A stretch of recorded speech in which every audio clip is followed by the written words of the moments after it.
Obsèques d'Émilie Dequesne, ce chant a cappella de Mila au crématorium pour honorer la mémoire de sa mère. Les obsèques d'Émilie Dequesne se sont déroulées le mercredi 26 mars 2025.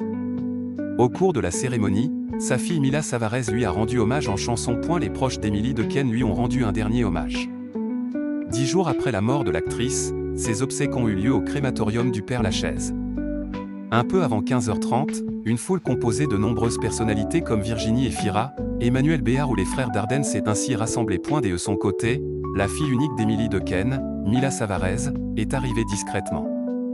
À seulement 22 ans, la jeune femme née de sa relation avec le DJ Alexandre Savarez, s'est montrée très digne. Elle est ainsi apparue avec un long manteau en fourrure noire et les cheveux lâchés sur ses épaules. Le cercueil d'Émilie Dequesne a été porté jusqu'au crématorium sur la musique d'Émilie Jolie de Philippe Châtel.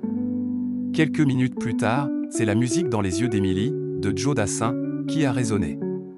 Elle a ensuite été suivie d'une chanson qu'elle aimait beaucoup, Don't Stop Me Now de Queen. Mila a ensuite décidé de rendre hommage à celle qui a succombé à un cancer rare. Plutôt que de lire un texte, la jeune femme a chanté Bohemian Rhapsody, de Queen, a cappella. Une prestation remarquable qui s'est conclue par un tonnerre d'applaudissements venant de la foule.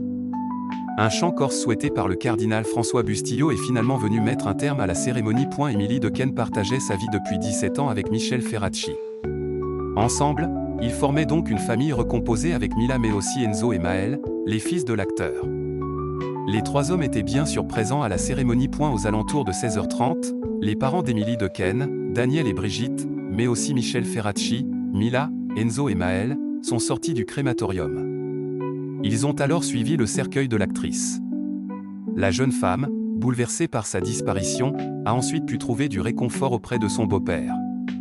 Toute la famille, très unie, a finalement pu faire ses adieux à Émilie Dequesne.